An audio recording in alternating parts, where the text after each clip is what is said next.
Video पसंद आए तो लाइक एंड सब्सक्राइब करें। एक दिन सिद्धार्थ ने अपने सारथी छंदक को नगर भ्रमण के लिए चलने को कहा। छंदक ने तुरंत राजकुमार के प्रिय घोड़े कंथक को तैयार किया। उस पर राजकुमार को सवार कराकर वह नगर भ्रमण के लिए चल पड़ा। राजा शुद्धोधन ने ऐसा प्रबंध कराया था कि राजकुमार को मार्ग में कोई करुणाजनक दृश्य दिखाए न दे, ताकि उसके मन में विरक्ति की भावना उत्पन्न न हो। जिस मार्ग से उन्हें जाना था उसे स्वच्छ करके सजाया गया था। उस मार्ग पर दोनों ओर सुंदर सुंदर लड़के लड़कियां खड़े थे। जब सिद्धार्थ उनके पास से गुजरते तो वे उन पर फूल बरसाते। कहीं दुख या कष्ट का नाम भी दिखाई नहीं दे रहा था। राजकुमार सिद्धार्थ भी उस समय प्रसन्न दिखाई दे रहे थे। एकाएक उनकी दृष्टि कहीं दूर उठ गई। एक झुकी हुई कमर वाला वृद्ध व्यक्ति उन्हीं की ओर चला आ रहा था। उसका मुंह झुर्रियों से भरा हुआ था, आंखें अंदर को धंसी हुई थी, हाथ पैर कांप रहे थे। वह लाठी का सहारा लेकर बड़ी मुश्किल से चल पा रहा था। जरा उधर देखो, छंदक सिद्धार्थ ने उस वृद्ध की ओर संकेत करते हुए कहा, उस आदमी की ओर जिसकी कमर झुकी हुई है। मुझे बताओ कि उसे क्या हो गया है? वह इतना असुंदर क्यों है? वह ठीक से चल क्यों नहीं पा रहा? राजकुमार छंदक ने उत्तर दिया, वह व्यक्ति बूढ़ा हो गया है। उसकी आयु अधिक हो गई है। अधिक आयु हो जाने पर व्यक्ति ऐसा ही हो जाता है। तो क्या आयु अधिक हो जाने पर मैं और यशोधरा भी ऐसे ही हो जाएंगे? सिद्धार्थ ने चिंतित स्वर में पूछा, हम भी बूढ़े हो जाएंगे? हम भी असुंदर हो जाएंगे? हम भी ठीक से नहीं चल पाएंगे?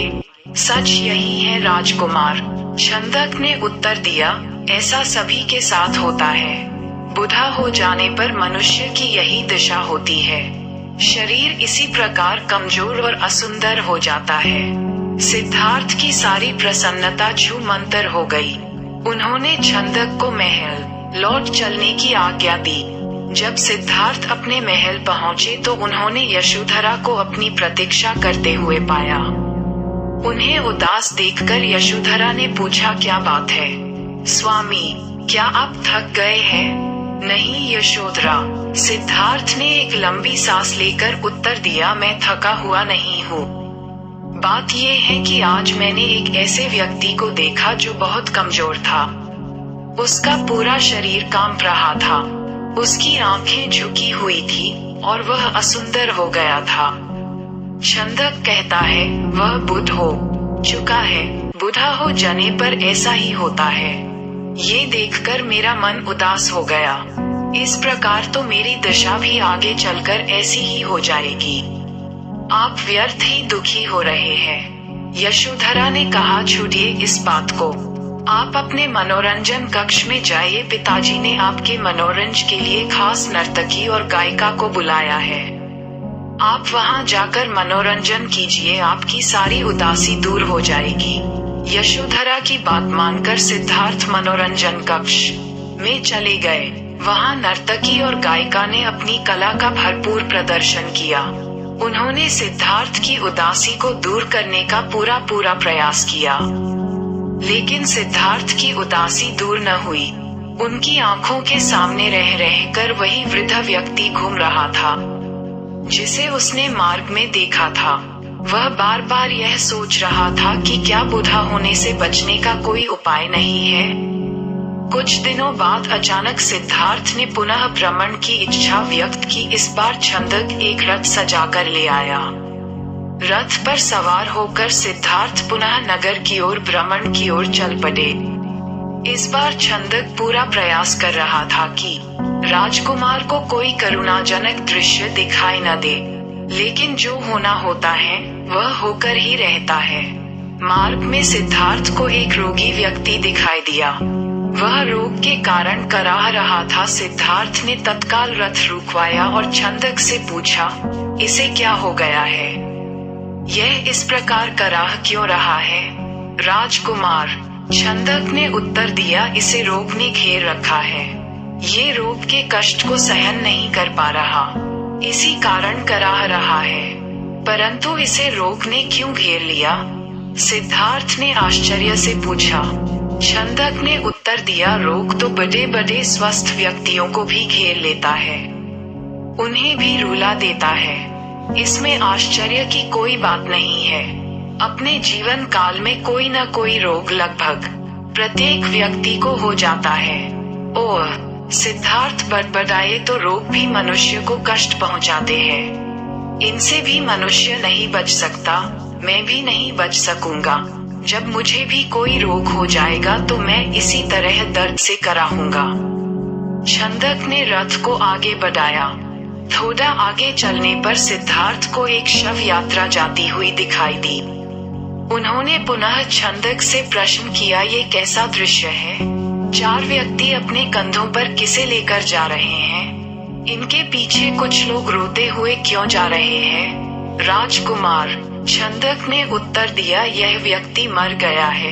ये चारों इसके संबंधी हैं। ये इसके शव को उठाकर शमशान में ले जा रहे हैं। जो पीछे पीछे रोते हुए जा रहे हैं वे इसके कुटुंब के लोग हैं। शमशान में इस मृतक शरीर को जला दिया जाएगा।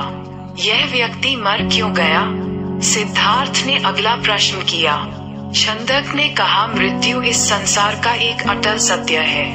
मृत्यु ने आज तक किसी को नहीं छोड़ा। कोई भी व्यक्ति किसी भी समय मर सकता। ये सुनकर सिद्धार्थ का दिमाग घूम गया। वह ठंडी सांस लेकर सोचने लगे, क्या इसी को जीवन कहते हैं? जिसमें मनुष्य को तरह तरह के रोग घेर लेते हैं, जिसमें कभी भी मृत्यु का आगमन हो सकता है। मनुष्य जब बूढ़ा हो जाता है तो वह दुर्बल और असहाय हो जाता है। उसके शरीर को जलाकर भस्म कर दिया जाता है। क्या जीवन के इन भयानक दुखों से छुटकारा नहीं मिल सकता? इसका कोई तो उपाय होगा। सिद्धार्थ मन ही मन ऐसा सोच रहे थे कि तभी उन्हें एक सन्यासी दिखाई दिया। उसने भगवा वेश धारण कर रखा था। साधना और तपस्या के कारण उसका मुखमंडल चमक रहा था। उसके होंठ मुस्कुरा रहे थे। सिद्धार्थ को वह संसार का सबसे प्रसन्न व्यक्ति दिखाई दिया। उन्होंने पूछा, छंदक, ये स्वस्थ और तेजस्वी व्यक्ति कौन है? छंदक ने उत्तर दिया, यह एक सन्यासी है। इसने संसार के सभी सुख त्याग रखे हैं। इसने संयम द्वारा अपनी इंद्रियों को वश में कर रखा है। यह अपने ईश्वर की तपस्या साधना करता है, इसलिए ये स्वस्थ, निरोग व सुंदर है। तपस्या के कारण ही इसका मुखमंडल चमक रहा है। सिद्धार्थ को जैसे अपने सभी प्रश्नों के उत्तर मिल गए। वह एकदम शांत हो गए। उस सन्यासी के दर्शन मात्र से ही उसके मन का सारा क्लेश दूर हो गया। उसने मन ही मन सोचा, रोग, बुढ़ापा तथा जन्म मरण के कष्ट से छुटकारा पाने का उपाय संयम, त्याग तथा तपस्या है। जीवन का सार सत्य की खोज करना है। संसार के सभी सुख नकली है। मैं अब इन झूठे सुखों में नहीं फंसूंगा। मैं उस तेजस्वी सन्यासी की तरह बनूंगा। रथ अपने पूरे वेग से दौड़ता रहा और उससे भी अधिक वेग से दौड़ता रहा। सिद्धार्थ का मन, उसे बार बार उस सन्यासी का ध्यान आता था। उनके मन में विरक्ति की भावना बढ़ती ही जा रही थी। जब सिद्धार्थ राजमहल में लौटे तो उन्हें एक शुभ समाचार मिला। यशोधरा ने स्वस्थ व सुंदर पुत्र को जन्म दिया था। दास दासियों ने सिद्धार्थ को घेर लिया और उन्हें बधाइयां देने लगी। उन्हें यह आशा थी कि सिद्धार्थ से उन्हें पुरस्कार मिलेगा, लेकिन सिद्धार्थ पर इस शुभ सूचना का कोई प्रभाव दिखाई न दिया। चारों ओर हर्ष का सागर लहरा रहा था। पूरे राजमहल में बधाइयों के स्वर गूंज रहे थे। वहाँ राजा शुद्धोधन व रानी प्रजावती तो प्रसन्नता से पागल हुए जा रहे थे। वे बधाई देने वाले को मोह मांगा पुरस्कार दे रहे थे। कपिलवस्तु में नए राजकुमार के जन्म लेने के उपलक्ष्य में नाच गाने व उत्सव होने लगे, लेकिन सिद्धार्थ को उनमें कोई रुचि न थी। वह उदास अपने भवन में घूम रहे थे। उनके मन में संघर्ष चल रहा था। वे किसी भी उत्सव में सम्मिलित नहीं हुए। अपने नवजात पुत्र से भी मिलकर सिद्धार्थ को प्रसन्नता न हुई। उनका मन सब कुछ त्याग कर शांति व सत्य की खोज करना चाहता था। एक रात आषाढ़ की पूर्णिमा का चंद्रमा पृथ्वी पर अपनी शीतल चांदनी बिखेर रहा था। राजभवन में यशोधरा अपने पुत्र को छाती से लिपटाए सुख की निद्रा सो रही थी। दासियां भी अपना कार्य समाप्त करके गहरी निद्रा का आनंद ले रही थी। सिद्धार्थ अपने बिस्तर से एकाएक उठ खड़े हुए और भवन से बाहर चले गए। भवन से बाहर निकलकर वह सहसा ठिठके। उनके मन में एक बार यशोधरा व राहुल को देखने की इच्छा उत्पन्न हुई। वह वापस जाने के लिए मुड़े, परंतु जिस प्रकार कोई सर्प अपनी केचुली का उतार कर उसकी ओर नहीं देखता, वैसे ही सिद्धार्थ ने भी अपने मोह को एक ही झटके से त्याग दिया। धीरे धीरे चलते हुए सिद्धार्थ वहां जा पहुंचे जहां उनका सारथी छंदक सो रहा था। सिद्धार्थ ने उसे जगाया। छंदक ने चौंक कर अपनी आंखें खोली व निकट बंधे कंधक घोड़े ने भी हिनहिना कर सिद्धार्थ की ओर देखा। राजकुमार, छंदक ने नम्रता से आश्चर्य से कहा, आप और यहाँ, वह भी रात के इस समय, सब कुछ ठीक तो है ना? छंदक, सिद्धार्थ ने आदेश दिया, तुरंत रथ तैयार करो, मैं इसी समय राजभवन से बाहर जाना चाहता हूँ। छंदक ने ध्यानपूर्वक सिद्धार्थ की ओर देखा। वह कुछ पूछना चाहता था, परंतु पूछने का साहस न कर सका। रथ को तैयार करके वह सिद्धार्थ के निकट ले आया। सिद्धार्थ रथ पर सवार हुए तथा छंदक को नगर से बाहर वन की ओर चलने के लिए कहा। चारों ओर गहरा अंधकार था। वहां सन्नाटा छाया हुआ था। जंगली जीव जंतुओं की आवाजें कभी कभी सन्नाटे को भंग कर देती। वातावरण बहुत डरावना हो जाता। घने जंगल के निकट सथियोथ ने छंदक को रथ रोकने का आदेश दिया। रथ रुकते ही सिद्धार्थ नीचे उतर आए। सामने ही यमुना नदी अपने पूरे वेग से बह रही थी। उस समय वे अनुप्रिय नामक स्थान के निकट खड़े थे।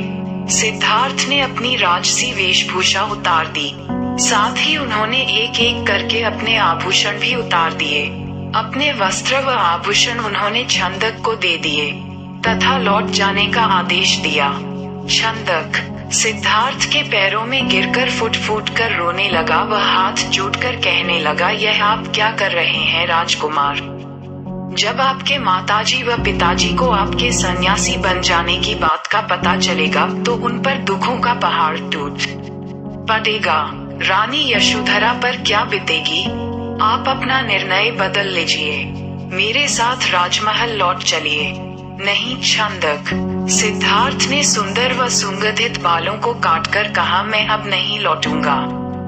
मैंने सोच विचार करके ही यह निर्णय लिया है। मैं सत्य व ज्ञान का मार्ग खोजना चाहता हूँ, जिससे मानव शांति पा सके। तुम आंसू पोंछ लो और राजभवन लौट जाओ। छंदक को सिद्धार्थ की आज्ञा का पालन करना पड़ा। उसने सिद्धार्थ का चरण स्पर्श किए, उनके कीमती वस्त्रों व आभूषणों को रथ में रखा और कपिलवस्तु की ओर चल पड़ा।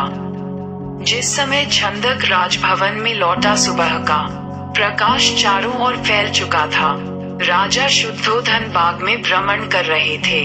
जब उन्होंने सिद्धार्थ का खाली रथ देखा तो उनके माथे पर बल पड़ गए। उन्होंने क्रोध से छंद की ओर देखा और पूछा, तुम बिना बताए सिद्धार्थ का कहाँ ले गए थे? वह इस समय कहाँ है? छंदक ने रोते हुए वह पूरी बात बता दी।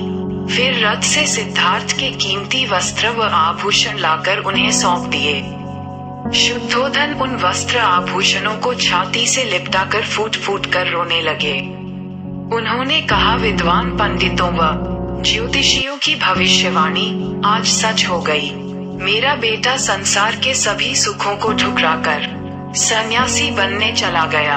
रानी प्रजावती को जब इस बात की सूचना मिली तो वह पछाड़ खाकर गिर पड़ी। जब यशोधरा तो पता चला तो वह भी इस बात को सहन न कर सकी। वह विलाप करने लगी, हे स्वामी, तुम बिना कहे ही घर छोड़कर चले गए। मुझसे कम एक बार मिल तो लेते। क्या मैं इस योग्य भी गए? मुझसे कम एक बार मिल तो लेते। क्या मैं इस योग्य भी नहीं थी? क्या तुम्हें अपने छोटे से पुत्र का भी धन नहीं आया? कम से कम उससे तो मिलकर जाते। इसके बाद यशोधरा ने भी राजसी वेशभूषा उतार फेंकी। केवल सुहाग चिन्हों को छोड़कर उसने सभी आभूषणों का त्याग कर दिया। वह साधारण भोजन करती तथा पृथ्वी पर सोती। उसकी ये दशा देखकर प्रजावती बहुत दुखी होती। वह यशोधरा को छाती से लगाकर रो पड़ती और अपने स्वास्थ्य का ध्यान रखने के लिए कहती, ये तेरे खेलने खाने की आयु है। बहू वे यशोधरा से कहती, परंतु तूने तो सिद्धार्थ की तरह ही संसार के सभी सुख छोड़ दिए। क्या ये ठीक है? इस तरह रहने से क्या तुम बीमार नहीं पड़ जाओगी? तब राहुल की देखभाल कौन करेगा? माताजी यशोधरा उत्तर देती, मेरे पति अब सन्यासी बन चुके हैं। वे पृथ्वी पर शयन करेंगे तथा जंगली फूल फलों का भोजन करेंगे। ऐसे में भला राजभवन में सुख के साथ कैसे रह सकती हूँ? आप कृपया दुखी न हो। राहुल में ही इसके पिताजी की छवि को देखें, इससे आपको शांति मिलेगी। प्रजावती राहुल को छाती से लिपटाकर रो पड़ी। सिद्धार्थ के चले जाने के बाद कपिलवस्तु का हर व्यक्ति उदास हो गया। राजमहल में तो दुख का साम्राज्य ही स्थापित हो गया। ऐसे में केवल नन्हे राहुल की लिकारियां ही राजमहल में गूंजती तथा सबका मन बहलाती।